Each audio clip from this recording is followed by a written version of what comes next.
Ya. El día de hoy vamos a tratar sobre el factor ambiental, ¿sí? ¿Qué es para ustedes el factor ambiental? ¿Cómo afecta en el transporte el factor ambiental? Que alguien me pueda dar una opinión, un criterio.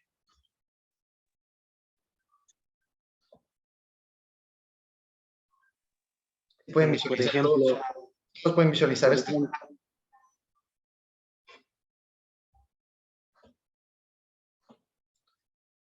¿Sí pueden visualizar las diapositivas o no? no, No dice. licenciado, me parece. No. Permítanme un momentito. Ya, ahí pueden visualizar. Sí, licenciado.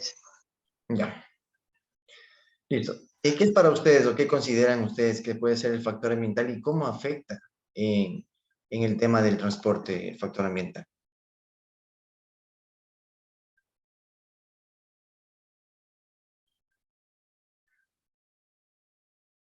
A ver, compañeros. De las condiciones climáticas. Se pueden rebalar, eso es. A ver, uno por uno, ¿ya? Eder Cortés, ¿cómo consideras que afecta el factor ambiental en el transporte? Licenciado, por ejemplo, el factor ambiental en parte de la lluvia, o sea, parte vial, como por ejemplo cuando uno va conduciendo, afecta, o sea, en la visualidad. En la neblina también lo mismo. ¿Ya? Y o sea, y lo que es los vientos laterales afectaría, por ejemplo, a los carros livianos más que todo, porque, por ejemplo, a los carros pesados casi poco, a los carros livianos más afecta eso. ¿Ya? Lo que es nieve y hielo, de igual manera afectaría en la vía porque igual es un obstáculo. Ya. No se puede ver bien y es un obstáculo primeramente. Ya, vamos analizando cada uno de estos componentes ambientales, ¿ya? Por favor, ¿me ayudas, Alexander Vargas, con lo que es factor ambiental? Ya. Impacto de las condiciones climáticas en la conducción.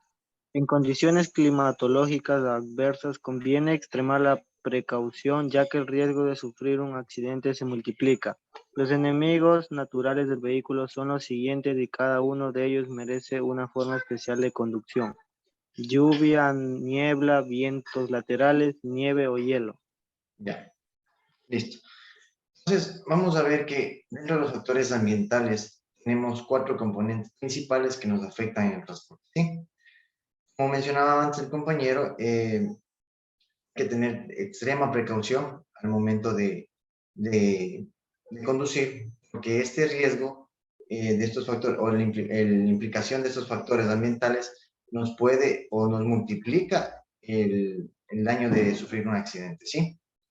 Entonces, tengamos en cuenta eso, primero.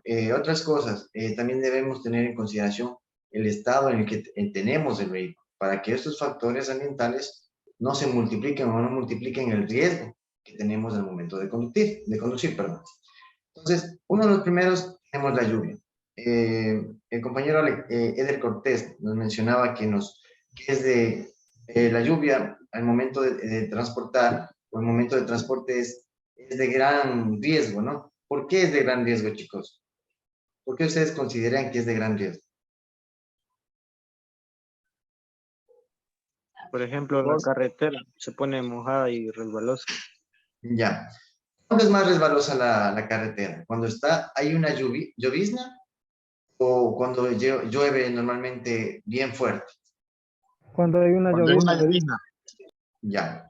¿Por qué consideran que es cuando hay una llovizna y no cuando sea fuerte? Porque cuando es una llovizna, por ejemplo, los carros siempre en las llantas, siempre cada vez el lodo, todas esas cosas y queda en la vía. Y entonces eso se queda en la vía y como es una llovizna se pone como más o menos estilo jabón. Y en cambio Ya. cuando es una lluvia fuerte, limpia todo. Ya. Ya. Es verdad lo que nos dice el compañero Eder Cortés. Hay que tener más cuidado y más cautela al conducir cuando la lluvia no es muy fuerte, no es muy pronunciada, ¿sí? ¿Por qué? Porque la carretera, la calzada, se vuelve a ver, se vuelve más flexible, no es flexible, sino podríamos decir que se hace más Más deslizando, corrediza. más Sí, deslizando. más deslizante, más corrediza, ¿sí? Entonces, se vuelve tipo jabón. El neumático o lo que está compuesto el neumático no resiste lo que se puede frenar o realizar alguna maniobra, ¿sí? Sino el vehículo tiende a resbalarse. Es por eso que y peor cuando si está cargado. Tenemos que considerar eso, un vehículo cargado y un vehículo liviano. ¿Sí? De igual manera, el vehículo liviano a gran velocidad no va a avanzar a hacer ningún tipo de maniobra para poder evitar alguna colisión o algún choque.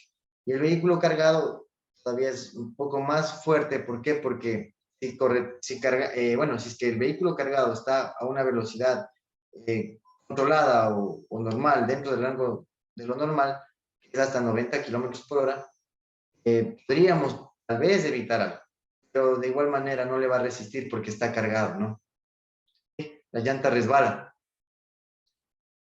Y entonces tenemos que considerar eso al momento de conducir. Tengamos mucha precaución cuando vemos una llovizna. En la niebla, ¿por qué ustedes consideran que la niebla es bien peligrosa al momento de conducir? Por la falta de visibilidad. La visibilidad. Ya, por la falta de visibilidad. Y si es que tenemos, bueno, ustedes consideran que agregámosle la falta de visibilidad a una pésima señalética. Imagínense que no tenemos una buena señalética en la carretera y tampoco tenemos la buena visibilidad.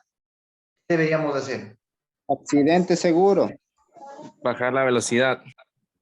Ya, reducir la velocidad. ¿Qué más se recomienda hacer? Luces Encender bajas. las Encender luces de luces. parqueo. Ya, ir a baja velocidad, encender luz de parqueo para que puedan otros vehículos que están viniendo atrás tener la visibilidad de no chocarse o impactarse por la parte de atrás. ¿Sí? ¿Qué más procederíamos a hacer en el momento de que existe bastante niebla?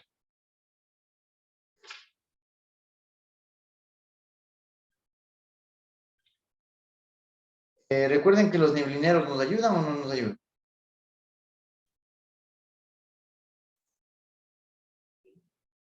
Es preferible Cuando la conducir. neblina es demasiado espesa, ya el neblinero ya no la ayuda. Ya. Ya. ¿Es preferible conducir en neblina con luz alta o con luz baja? Luces bajas. Con luces bajas. Exactamente. Cuando hay neblina es preferible conducir con luces bajas, ¿sí? Porque la luz baja, la luz alta totalmente opaca, no perdemos visibilidad por completo. La luz baja sí nos ayuda a visualizar el frente de la carretera. Entonces tenemos que tratar de tomar todas las debidas precauciones para evitar un accidente si existe este tipo de factor ambiental en la carretera. Y en caso de que no existiera una buena señalética en la carretera, debemos tratar de tomar la línea del medio, ¿sí? Para poder realizar cualquier tipo de maniobra. ¿Por qué la línea del medio, chicos? Porque ya, o sea, no se está mucho al contacto con las cunetas y se pueden cunetar el carro después si vamos muy apegado a la línea lateral. ¿Sí? Consideremos que tenemos un vehículo de carga pesada. Automáticamente, si nosotros vamos muy apegados a la línea delimitadora, la línea continua, que es la que está cerca de la cuneta, el vehículo, como está pesado, y agregámosle de eso, si es que está lloviendo o está lloviznando, el vehículo puede resbalar y encunetarse. Entonces es preferible para realizar cualquier tipo de maniobra, coger la línea central, ¿sí? Con eso, como si es en la noche, por lo general la neblina nos opaca a día claro y noche, pero como los vehículos también vienen con luces, la mayoría de vehículos vienen con luces cuando está neblina, entonces nosotros avanzamos a ver a una cierta distancia que hay en la luz y podemos retornar a nuestro carril. Pero es preferible conducir por la línea del centro, para evitar algún encunetamiento o algún viraje, ¿sí? De repente que el vehículo se vire. Ya. Dice una pregunta, por ejemplo, y si uno va en una cuesta y viene, por ejemplo, uno va subiendo y viene un carro de allá para acá, ¿cómo haría uno ahí? ¿Qué? O sea, si usted dice que uno tiene que coger la línea del medio. Ya, ¿Cuál es la opción que uno puede tener ahí? ¿cuál puede tener la culpa? ¿O cómo? O sea, ¿cuál es la opción que uno puede tener? Por ejemplo, uno está en una cuesta subiendo y viene el carro de bajada y usted dice que uno tiene que coger la línea del medio. ¿Cuál es la opción que uno puede coger ahí? A ver, no les digo que tienen que coger la línea del medio cuando hay tránsito, ¿no? Porque lógico, si ustedes hay tránsito no van a poder ir por el medio. Claro, o sea, es algo lógico, compañero. Yo les digo que Tiene que cojan la ser. línea del medio cuando la carretera esté sólida. Sí, porque ustedes, si es que están apegados a la esquina de la cuneta y la carretera sólida, se pueden conectar. Eso les digo, para cualquier maniobra pueden utilizar la línea del medio como referencia. ¿Sí? Y más que Lo- todo eso, toma la línea del medio sería cuando es de noche, porque cuando es de día y hay neblina, sí se Lógicamente ve un tenemos poco. un poco de visibilidad, pero Y incluso en la cuando noche ya se ve salimos, las luces en curvas, lo que sea. incluso en el día mismo, cuando un vehículo viene con luces, se puede diferenciar a unos, yo que sé, unos 100 metros. Y tenemos que considerar que muchas de las veces hay conductores que son prácticos para el volante, que la neblina es como que si estuvieran normal, ¿no?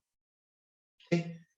Tienen una buena visibilidad y conducen, incluso conducen a altas velocidades, pero es siempre riesgoso. De hecho, nosotros, por ejemplo, cuando yo he conducido y he visto que hay carros grandes, yo me he pegado atrás de un carro grande para poder seguir ahí y tener una mejor visibilidad porque a veces no se ve.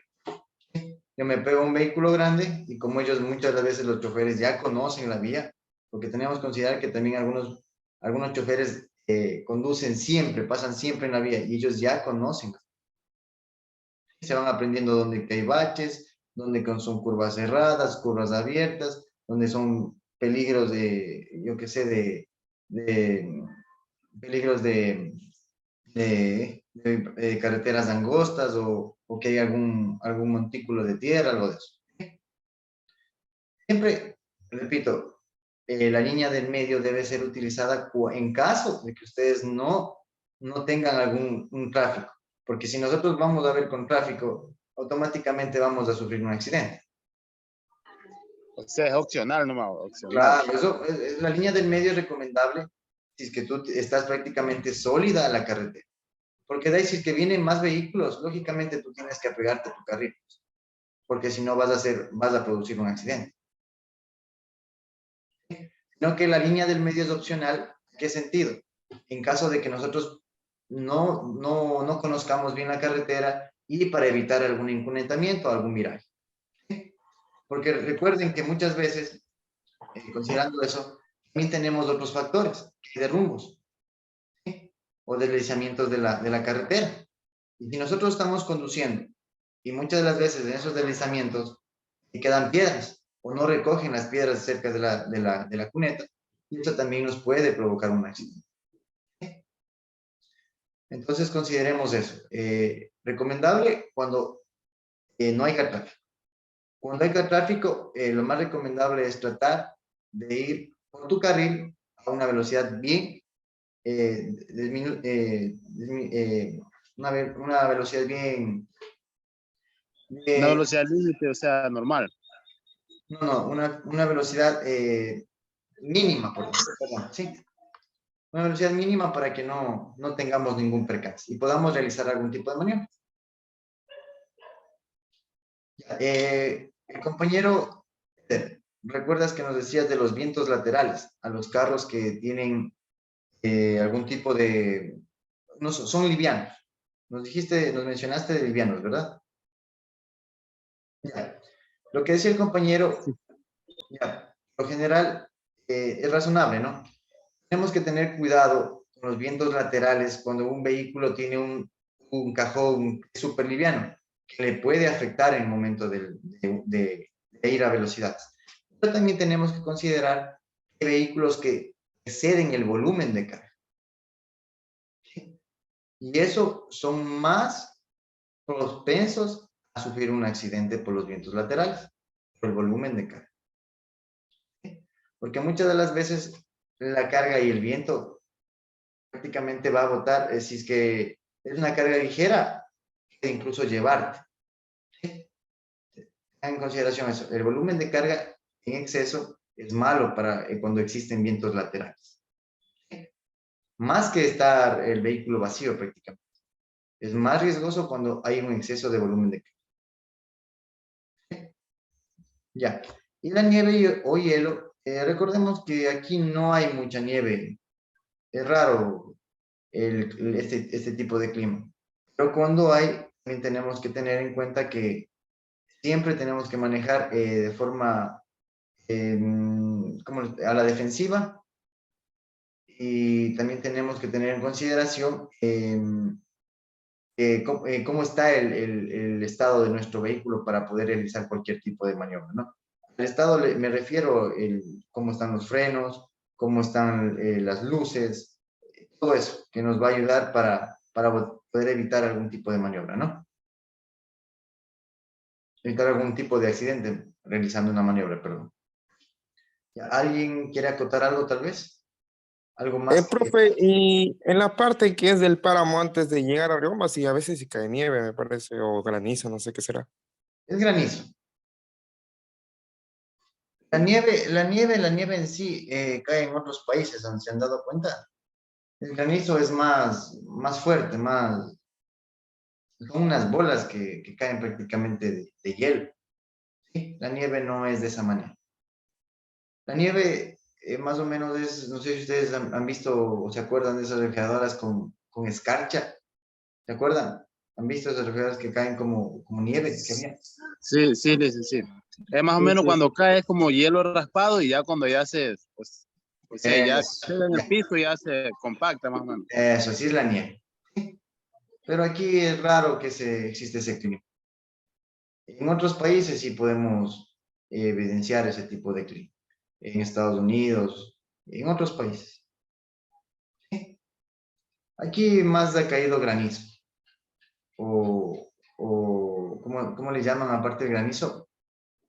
Eh, bueno, por lo general le conocemos como granizo. O, los, o, los, o las gotas de hielo. Chicos, ¿alguna pregunta más? Está claro eso del factor ambiental y las consecuencias que tenemos en el momento de la conducción. Sí, profe. Sí, Sí, profe. sí, sí, entendido. Ya, acotando, ¿consideran que falta algún otro factor ambiental aquí? Más podríamos considerar como un factor ambiental.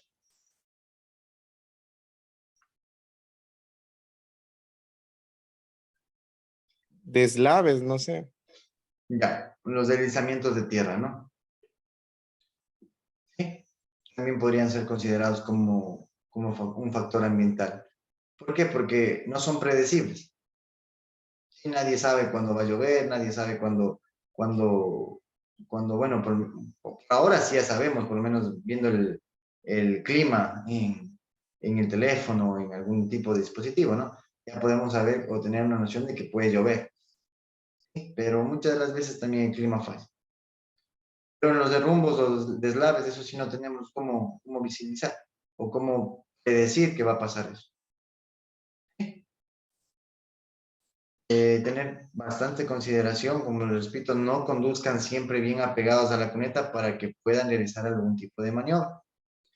Porque muchas veces los deslaves o los derrumbos, a veces los limpios, no sé si les ha pasado a ustedes, limpian pero solo un tramo y el resto dejan ahí mismo. Solo limpian el tramo donde que puede pasar el vehículo y no ponen ni siquiera algún tipo de señalética de que hay algún deslave o derrumbe. ¿Les ha pasado eso alguna vez en alguna carretera a ustedes?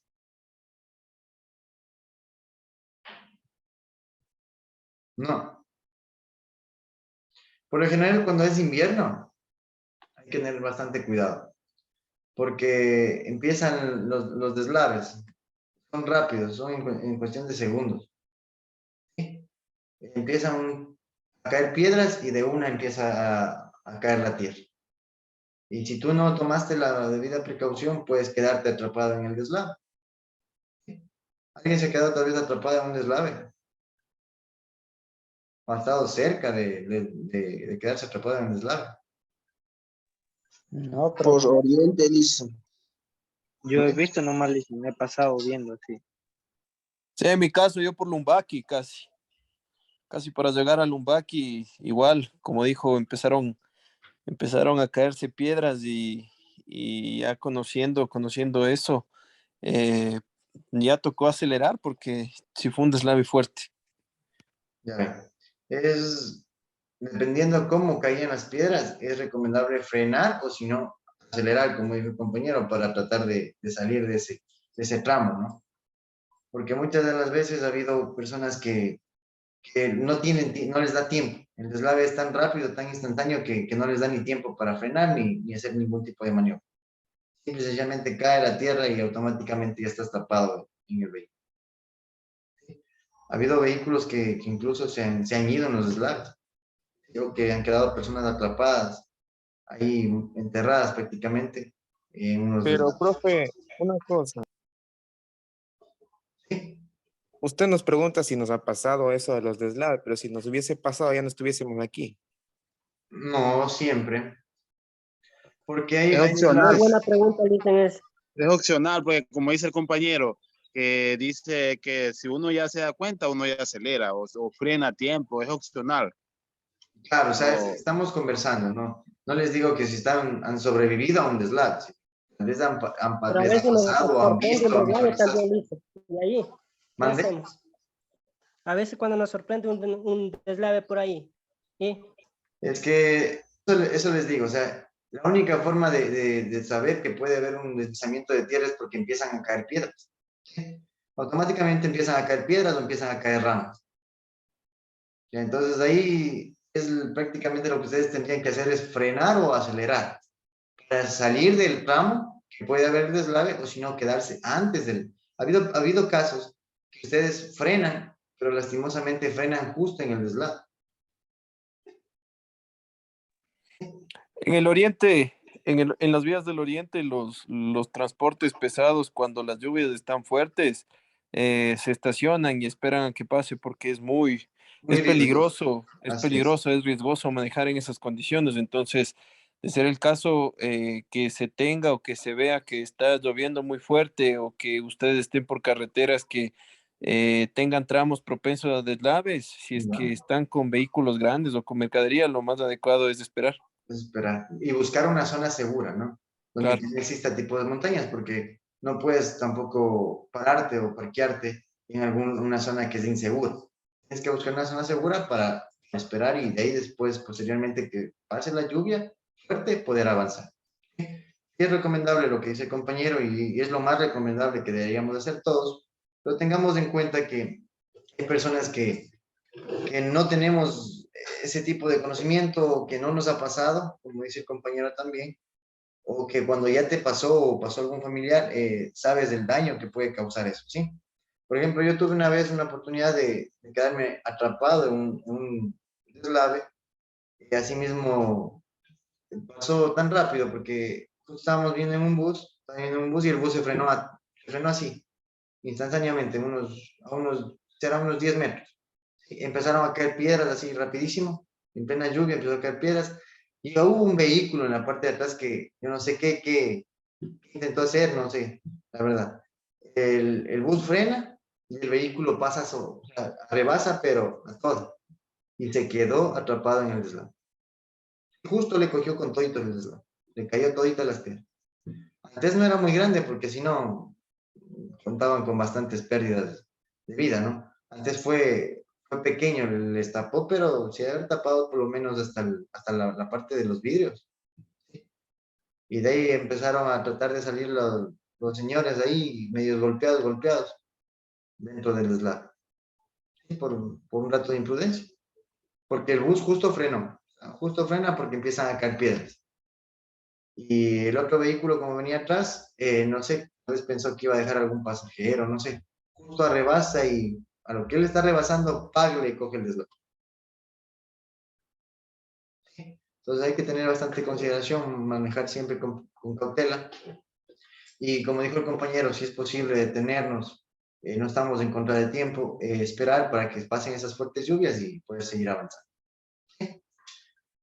Listo, chicos, no creo que hay alguna pregunta más, tal vez. Todo está, todo está claro, no hay alguna pregunta. ¿Alguien que quiera comentar algo más? Tal vez alguna experiencia.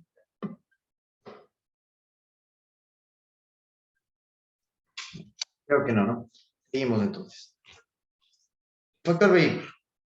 Aquí vamos a ver lo que el compañero al principio nos mencionaba, cuáles son los elementos de seguridad activa.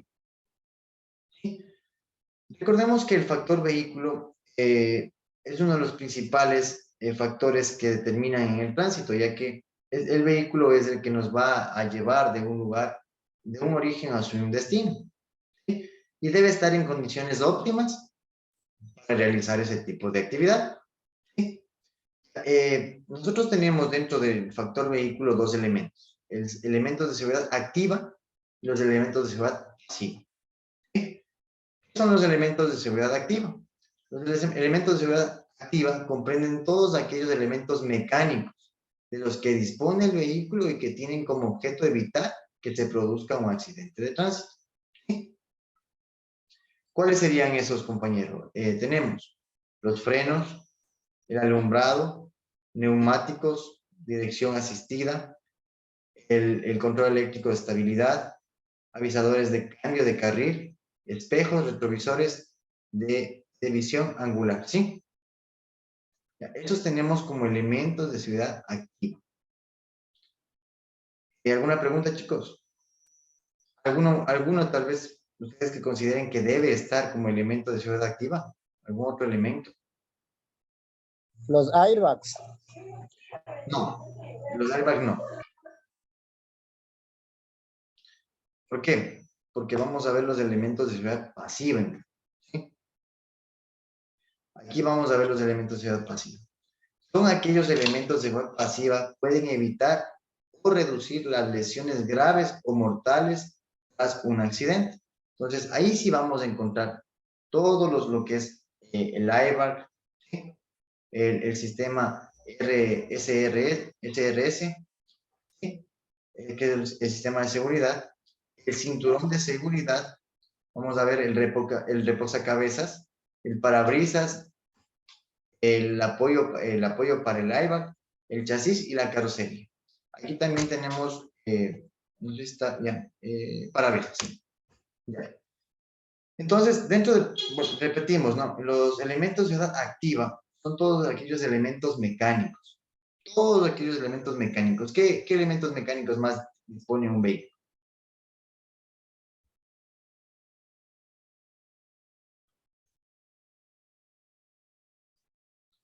A ver, compañeros, ¿qué elementos más dispone un vehículo? Elementos mecánicos. Para evitar que se produzca un accidente de tránsito. Los frenos de aire En camiones, freno de motor. El ahogador que le llaman. o el descompresor, algo así. Ya. ¿Qué más? ¿Qué otro elemento?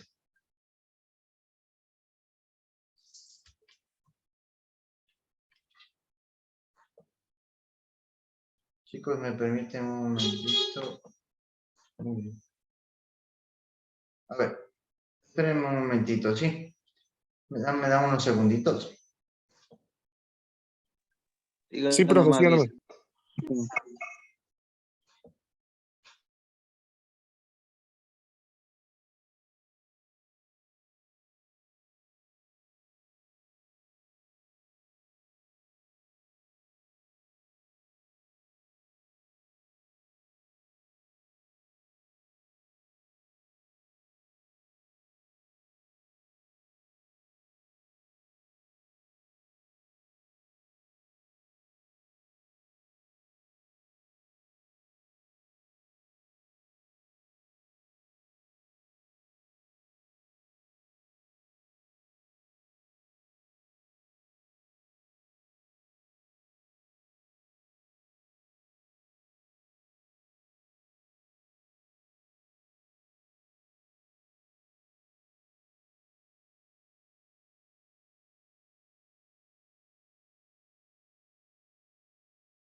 A ver, continuamos, chicos. Ya, sí pueden visualizar todavía las diapositivas, ¿no es cierto? Sí, licenciado. Licenciado. Estamos hablando sobre los elementos de seguridad activa. Ya, ya. ¿Qué otro tipo de elemento tendríamos, compañeros?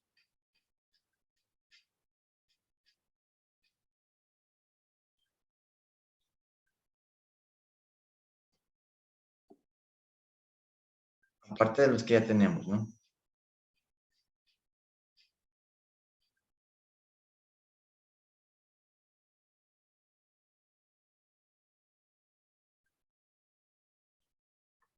¿Alguien que me ayude con algún otro elemento que consideran ustedes que puede ser un elemento de seguridad activa? Sensores de proximidad. Sí. El cinturón de seguridad. Los vehículos que son nuevos ahora tienen eso, pero los vehículos antiguos no tienen eso. Puede ser, Hay el sensor de estabilidad también. Sí. puede ser la caja de cambio, por favor.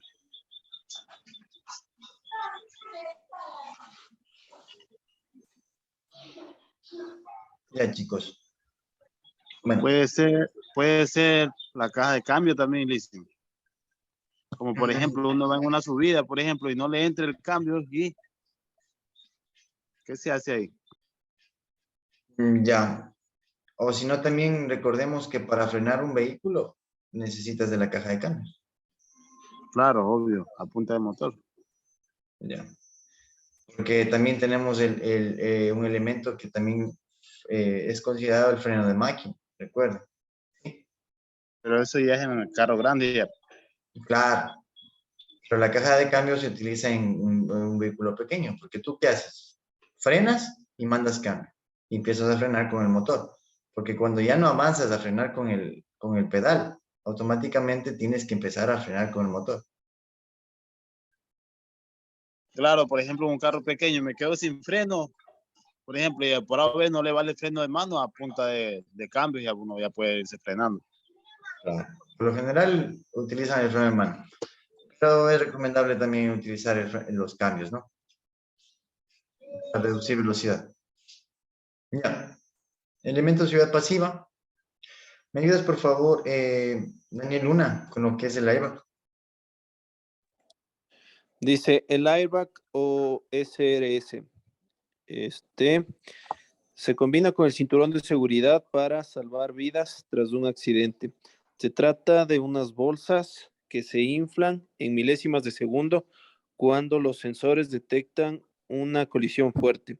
Estas bolsas que se encuentran escondidas bajo el volante, el salpicadero, en los laterales de los asientos, etcétera, al inflarse evitan que los ocupantes se golpeen directamente con alguna parte del vehículo. Ya, continúa, por favor, cinturón de seguridad. Tiene como misión principal evitar que los ocupantes salgan despedidos del vehículo tras producirse una colisión o accidente. Los cinturones de 3 puntos de anclaje son los más comunes y se inventaron en el año 1959. Un elemento de uso obligatorio en todos los asientos que es capaz de reducir el riesgo de muerte hasta en un 80%. Ya. Recordemos que el cinturón de seguridad, en realidad, a velocidades altas, más que reducir el riesgo, es un riesgo. Porque igual a velocidades altas, por lo general se produce desnucamiento. ¿Saben eso ustedes, chicos? Cuando ha habido un accidente de tránsito y se impacta a gran velocidad, si ustedes tienen el cinturón de seguridad lo que hace es presionar, ¿cierto? Ya, pero la cabeza queda prácticamente libre. Entonces, el momento de la colisión, lo que se produce es este movimiento. Y ahí se produce el desnucamiento de la parte del cuello. Y mueren desnucados. ¿Sí? Ha habido muchas muertes así. Aparte del impacto, mueren por el desnucamiento. Por general, los cinturones de seguridad, como dices, hay 3 puntos. Entonces, pero hay otros cinturones de seguridad que utilizan los pilotos de carrera. No sé si ustedes han visto. que es como una pechera. ¿Sí han podido observar alguna vez eso? Sí, licenciado, sí, sí he observado, o sea, Que son de Pero 4 será puntos. porque ellos manejan a un acceso, una gran velocidad Claro. y Ese necesitan cinturón un, es de 4 una puntos. seguridad correspondiente al vehículo que van a manejar. Ya. Exactamente. Ese cinturón es de 4 puntos, no es de 3. Es porque por el riesgo que ellos corren al conducir a grandes velocidades. Sí, pero hay personas que no son pilotos, pero igual conducen a grandes velocidades. Se creen toretos. Así es. Entonces tenemos que siempre tener en consideración manejar los rangos permitidos para poder realizar algún tipo de maniobra, ¿no? ¿A ustedes hasta qué velocidad consideran que pueden hacer un tipo de maniobra para evitar un accidente?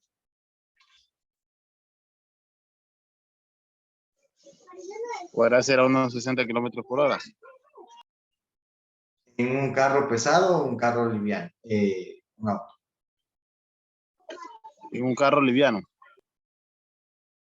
Sí, podría ser unos 60, aunque recordemos que un carro liviano tiene ahora, hoy por ahora, los frenos ABS, ¿no? Que son más precisos todo.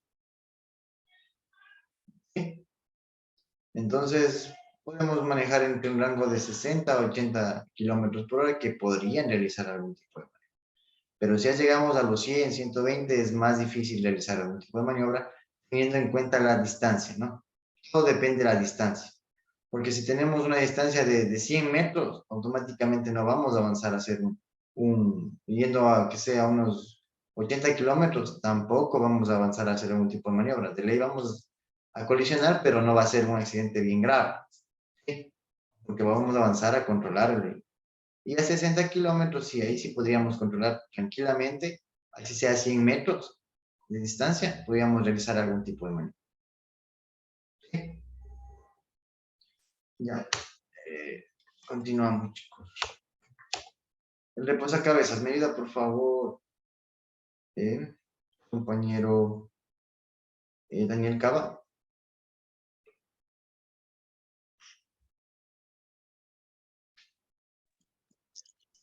El repocas, espera, un ratito dice.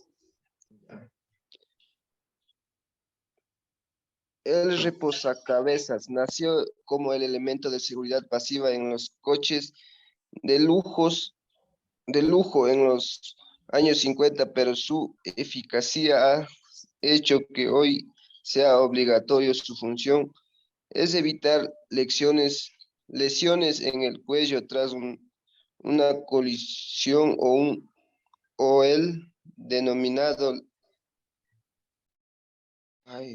denominado latigado servicial, pero para que sea realmente eficaz debe estar bien colocado a unos 4 centímetros de distancia de la cabeza, siempre que la altura de ojos coincida con su parte superior del repocabezas. Ya, a ver. Me ayuda, por favor, repitiendo el compañero